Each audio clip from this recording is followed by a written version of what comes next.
آیت نمبر 39 فنادته الملائکۃ وہو قائم یصلی فی المحراب، تو فرشتوں نے انہیں ندا دی جبکہ وہ اپنے حجرے میں کھڑے ہوئے نماز پڑھ رہے تھے، ان اللہ یبشرک بیحییٰ، کہ اللہ تعالیٰ تمہیں بشارت دیتے ہیں یحییٰ علیہ السلام کی، مصدقا بکلمات من اللہ، جو تصدیق کرے گا اللہ تعالیٰ کی طرف سے ایک کلمے کی، وسیدا وحصورا ونبیا من الصالحین، اور وہ سردار ہوں گے اور اپنے آپ کو لذات اور خواہشات سے روکنے والے ہوں گے، نبی ہوں گے اور صالحین میں سے ہوں گے۔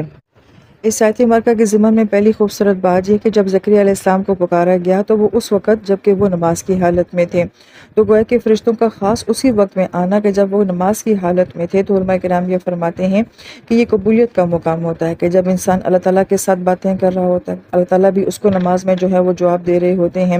تو گویا کہ یہاں پہ بڑی پیاری بات علماء کرام یہ فرماتے ہیں کہ ہم اپنی دنیا میں دیکھتے ہیں کہ جب کسی کا اچھا موڈ ہوتا ہے تو اس وقت میں ہم اس سے فرمائش کر لیتے ہیں، جیسے کہ فرعون تو بچوں کا قتل کر رہا تھا، لیکن جب آسیہ علیہ السلام موسیٰ علیہ السلام کو اس کے سامنے لے کر جاتی ہیں اور وہ دیکھتی ہیں کہ اس کا موڈ اچھا ہو رہا ہے اور وہ بچے کو دیکھ کے تھوڑا سا مسکرا رہا ہے، تو فوراً اسی وقت وہ کہتی ہیں کہ نہ ہم اس کو اپنا بیٹا بنا لیں۔ تو ایک ناممکن کام جو ہے وہ وہاں پہ ہو گیا تھا، محض موقع مناسبت کو دیکھ کے یا صحیح موقع پہ صحیح بات کر کے، تو اتنا بڑا معاملہ وہاں پہ طے پا گیا تھا۔ تو علماء کرام یہ فرماتے ہیں کہ یہی بات اگر یوں دیکھی جائے کہ وہ کون سے ایسے خاص مقام ہے کہ جس وقت میں اللہ تعالیٰ اپنے بندے کی دعا کو بہت زیادہ قبول فرماتے ہیں، اس وقت میں بندہ دعا مانگ لیا کرے، تو اس میں سے ایک مقام یہ بھی ہے کہ جب انسان نماز پڑھ رہا ہوتا ہے، نماز کے فوراً بعد جو ہے وہ دعائیں قبول ہوتی ہیں۔ ہمارے پاس صحابہ کرام رضی اللہ عنہم کا یہ معمول ہوتا تھا کہ وہ اپنی دعاؤں کو سیو کر لیتے تھے اور وہ کہتے تھے کہ ہم نے اس دعا کو اپنی فلاں فرض نماز کے بعد مانگنا ہے، کیونکہ ان کو اتنا یقین ہوتا تھا کہ اس فرض نماز کے بعد ہماری دعا یہ قبول ہو جائے گی۔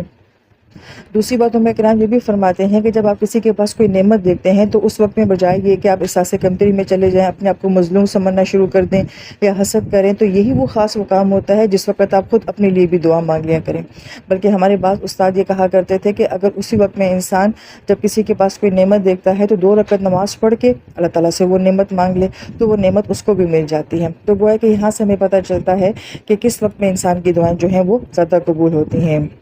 پھر آیت مبارکہ میں جو دوسری خوبصورت بات کی جا رہی ہے کہ یہاں پہ کہا جا رہا ہے کہ وہ قائم یصلی فی المحراب، کہ وہ کھڑے ہوئے تھے اور وہ نماز پڑھ رہے تھے۔ حالانکہ یہ بات یوں بھی مکمل ہو سکتی تھی کہ وہ نماز پڑھ رہے تھے اور فرشتے ان کے پاس آ گئے تھے، چونکہ قرآن پاک کا کوئی لفظ بھی جو ہے وہ زائد نہیں ہے اور اس کا بیان کرنا یہ اللہ تعالیٰ کی طرف سے ہے، تو اس کا کوئی خاص مقصد ہوتا ہے، لہٰذا یہاں پہ نماز کے ساتھ قائم کا لفظ بیان کرنا یہ خاص معنی دے رہا ہے۔ اور اگر ہم باقی پورے قرآن میں بھی دیکھتے ہیں تو نماز کے اندر رکوع بھی ہوتا ہے، سجدہ بھی ہوتا ہے، جلسہ بھی ہوتا ہے، سب کچھ ہوتا ہے، مگر اقیمو کا لفظ کیوں آتا ہے کہ جسی سے لفظ قیام بنتا ہے؟ تو اللہ تعالیٰ نے نماز کو جو ہے وہ قیام کے ساتھ خاص طور پہ جو ہے وہ بیان کیا ہے، تو یہ بڑی غور طلب بات ہے۔ تو یہاں پہ علماء کرام بہت خاص نقطہ جو بیان فرماتے ہیں وہ یہ کہ ساری نماز بہت خوبصورت ہوتی ہے، مگر نماز میں بھی سب سے اعلیٰ درجے کا مقام کون سا ہوتا ہے کہ جب انسان قیام کی حالت میں ہوتا ہے۔ حالانکہ عام تاثر تو یہی ہے کہ سجدے والا مقام سب سے زیادہ خاص ہوتا ہے، یقیناً وہ بھی بہت خاص ہوتا ہے، لیکن بعض علماء کرام نے اس کو بہت ہی خوبصورت جو بیان کیا ہے وہ یہ کہ سجدے میں عموماً انسان جا کے وہ دعائیں مانگتا ہے جو اس کے اپنے دل کی چاہت ہوتی ہے، لیکن قیام میں انسان وہ کام کر رہا ہوتا ہے جو کہ اللہ تعالیٰ کی چاہت ہوتی ہے۔ اور ہم قیام میں کیا کر رہے ہوتے ہیں؟ ہم اس میں تلاوت کر رہے ہوتے ہیں، فاتحہ پڑھ رہے ہوتے ہیں، فاتحہ کے ساتھ ہم کوئی نہ کوئی صورت ملا کے پڑھتے ہیں، تو گویا کہ وہ قرآن کی تلاوت کرنا وہ اللہ تعالیٰ کے الفاظ ہوتے ہیں تو وہ زیادہ اعلیٰ درجہ اور مقام رکھتے ہیں۔ تو اس وقت میں جبکہ ہم اللہ تعالیٰ کی چاہت کا کام کر رہے ہوں تو اس مقام کو جو ہے وہ قرآن پاک میں خاص طور پہ بیان کیا گیا ہے کہ جب تم قیام کی حالت میں اللہ کے سامنے کھڑے ہوتے ہو اور اللہ کا قرآن سنا رہے ہوتے ہو، اور وہ وقت بھی جو ہوتا ہے وہ بہت خاص ہوتا ہے اور قبولیت دعا کا ہوتا ہے، لہٰذا اس خاص وقت کو یہاں پہ مینشن کیا گیا ہے اور قبولیت دعا کو اس کے ساتھ جوڑا گیا ہے۔ لہٰذا علماء کرام یہ فرماتے ہیں کہ جس انسان کا قیام جتنا زیادہ خوبصورت ہوگا تو اس کی باقی نماز اور ایون یہ کہ اس کا سجدہ بھی جو ہے وہ اتنا ہی زیادہ خوبصورت ہوگا۔ اللہ تعالیٰ خود قرآن پاک میں فرماتے ہیں قوموا للہ قانتین، کہ اللہ تعالیٰ کے سامنے جو ہے وہ قانت بن کے کھڑے ہو جا، تو جس کا کھڑا ہونا جتنا زیادہ کامل ہوگا اس کی باقی نماز بھی اتنی خوبصورت ہوگی۔ لیکن ہمیں اپنی نمازوں پہ بہت دکھ ہوتا ہے کہ ہم نمازوں میں قیام نہیں کرتے ہیں، ہم بہت چھوٹی صورتوں کے ساتھ نمازیں پڑھتے ہیں، طویل قیام کا تصور اس امت میں ختم ہوتا جا رہا ہے۔ ہم صحابہ کرام کو دیکھتے ہیں، اکابرین کو دیکھتے ہیں، اور سب سے بڑھ کر یہ کہ نبی علیہ السلام کی ذات عالی کو دیکھتے ہیں، تو جو نفل نمازوں کے اندر وہ کھڑے ہوا کرتے تھے تو وہ طویل قیام کیا کرتے تھے۔ تو اللہ تعالیٰ سے دعا مانگنی چاہیے کہ اللہ تعالیٰ ہمیں بھی ایسے جو ہیں وہ قیام نصیب فرمائے۔ پھر علماء کرام یہ فرماتے ہیں کہ محراب کا لفظ دوبارہ سے آیت مبارکہ میں آ رہا ہے، اور جب اللہ تعالیٰ کسی لفظ کو دوبارہ سے لے کر آتے ہیں تو یہ ایک عام انسانی ریپیٹیشن کی طرح کی بات نہیں ہوتی ہے، اس کا کوئی خاص معنی ہوتا ہے جس کی وجہ سے اس لفظ کو دوبارہ دہرایا جا رہا ہوتا ہے۔ لہٰذا محراب ایک ایسی جگہ کہ جہاں انسان ہوتا ہے، اس کا رب ہوتا ہے، اور اسپیشلی وہ بہت ہائی اسٹیٹ میں ہوتا ہے، اس وقت میں وہ اللہ تعالیٰ سے جب کیا کر رہا ہوگا، نماز پڑھ رہا ہوگا۔ تو نماز اٹ سیلف خود کیسی چیز ہے، وہ ایسی نعمت ہے کہ اس کا مطلب صلہ، یعنی کہ اللہ تعالیٰ سے جوڑنے والی ہے۔ تو ایک تصور ہمیں دیا گیا ہے ایک ایسی جگہ کا کہ جہاں جا کے انسان اپنے رب کے ساتھ جو ہے وہ کنیکٹ ہو جاتا ہے، بہت قربت محسوس کرتا ہے۔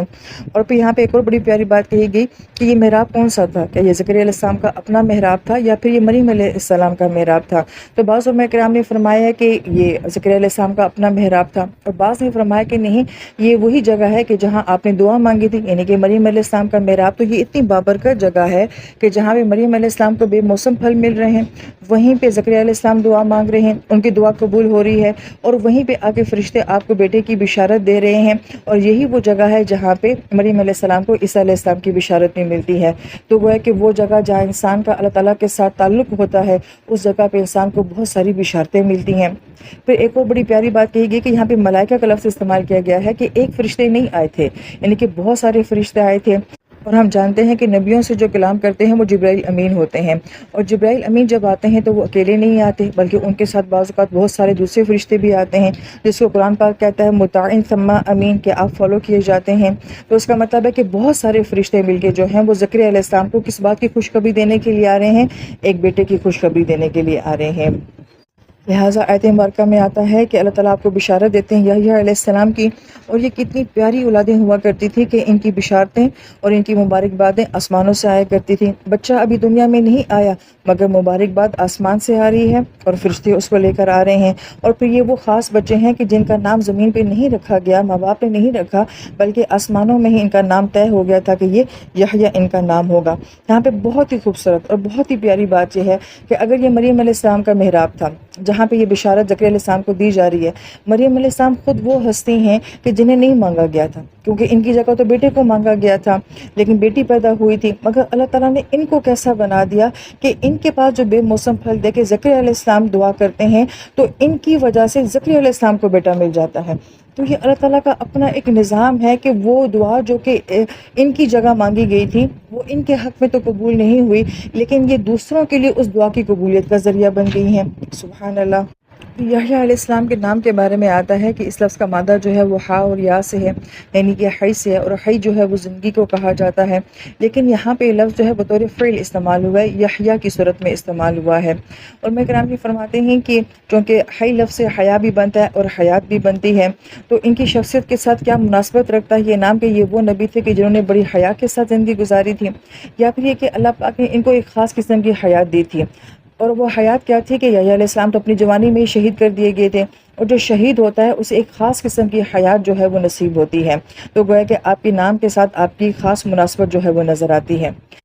پھر آپ کی دوسری خوبی یہ بیان کی گئی کہ آپ اللہ کے کلمے کی جو ہے وہ تصدیق کریں گے، اور کلمت اللہ جو ہے وہ عیسیٰ علیہ السلام کو کہا گیا ہے۔ تو علماء کرام یہ فرماتے ہیں کہ عیسیٰ علیہ السلام کے درمیان میں اور یحییٰ علیہ السلام کے درمیان میں ایج گیپ جو ہے وہ بہت کم تھا، یعنی کہ بعض نے تو کہا کہ صرف 3 ماہ یحییٰ علیہ السلام جو ہیں وہ بڑے تھے۔ تو وہ ہے کہ آپ کی زندگی میں جو آپ کو بہت زیادہ سپورٹ حاصل ہوئی تھی عیسیٰ علیہ السلام کو، وہ یحییٰ علیہ السلام سے تھی۔ تو ایک ایسا بچہ کہ جس کی پیدائش ہی ایسی ہوئی ہے، جو الزامات کی زد میں ہوئی ہے، وہ بچہ کیسے پہلا بڑا ہوگا، اور پھر اس نے اپنی زندگی میں کیسے حالات دیکھے ہوں گے۔ تو گویا کہ ان کو سپورٹ کرنے والے کون تھے؟ وہ یحییٰ علیہ السلام تھے۔ تو اس کا مطلب ہے کہ پھر آپ کی زندگی بھی جو ہے وہ انتہائی مشکلات میں گزرنے والی زندگی تھی، اور پھر یہی وجہ ہے کہ آپ کو شہید بھی کر دیا گیا تھا۔ پھر کہا گیا کہ آپ سیدن تھے۔ سید جو ہے وہ سردار کو کہا جاتا ہے، وہ شخص کے جس کے ذمہ بہت اہم ذمہ داریاں جو ہیں وہ سونپ دی گئی ہوں، جیسے کہ حدیث پاک کا مفہوم ہوتا ہے کہ قوم کا سردار قوم کا خادم ہوتا ہے۔ تو گویا کہ یہ کنسپٹ دیا گیا ہے کہ قوم کا جو سردار ہوتا ہے اس کے پاس اتنی ذمہ داریاں ہوتی ہیں عوام کی، گویا کہ وہ خادم بن کے ان کی زندگی گزار رہا ہوتا ہے۔ اور دوسرا فرمایا کہ حصوراً جو ہے وہ فعولاً کے وزن کے اوپر ہے، یہ اس میں مفعول کا صیغہ ہے، اور یہ حصر سے اور حسر کا مطلب ہوتا ہے رکنا، محدود ہو جانا، لہٰذا ایک حصور ہوتا ہے، ایک محصور ہوتا ہے۔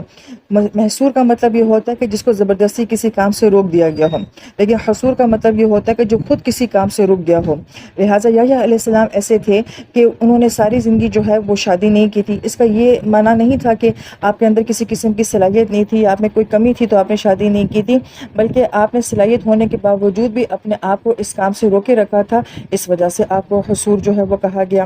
ابن عاشور رحمہ اللہ فرماتے ہیں کہ آپ کو حصور اس لیے کہا گیا ہے کہ زکریا علیہ السلام نے آپ کے لیے دعا مانگی تھی کہ وہ طیب اولاد ہو، پاکیزہ اولاد ہو، تو گویا کہ انہوں نے اپنی زندگی ایسے گزاری تھی کہ ہر قسم کی لذات اور خواہشات سے انہوں نے اپنے آپ کو روک لیا تھا، تو اسی وجہ سے آپ نے جو ہے وہ شادی بھی نہیں کی اور اپنی زندگی جو ہے وہ ایک بڑے مقصد کے لیے قربان کر دی۔ نبی من الصالحین کہا گیا، نبی تو آپ تھے مگر صالحین کیوں کہا گیا؟ کیونکہ نبی تو ویسے ہی صالح ہوتے ہیں، نبی اونچے لیول کے ہوتے ہیں، صالحین جو ہے وہ ان سے نیچے لیول کے ہوتے ہیں، تو گویا کہ یہاں پہ علماء کرام فرماتے ہیں کہ آپ اپنے باقی تمام سابقہ انبیاء کے مقام کی نسبت کو جو ہے وہ لے کے چلنے والے تھے، تو گویا کہ ان کے حق میں آپ کیا تھے؟ صالحین تھے۔